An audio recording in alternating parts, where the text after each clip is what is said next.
Hi everyone, I'm Shreya from Online Help Guide, and in this video I'll show you how to turn off watch history on YouTube. Open the YouTube app on your phone and make sure you are signed into the account you want to adjust.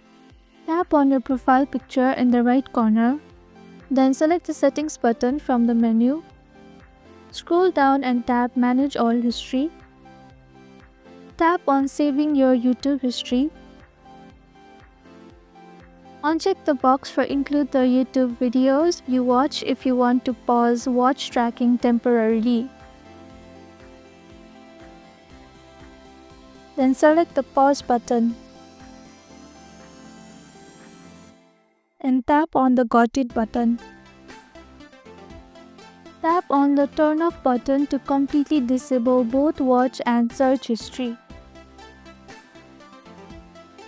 Then again tap on Pause button. Then tap on the Got It button. YouTube will stop tracking your activity until you manually turn it back on.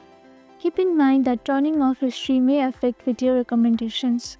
And that's how you can turn off watch history on YouTube.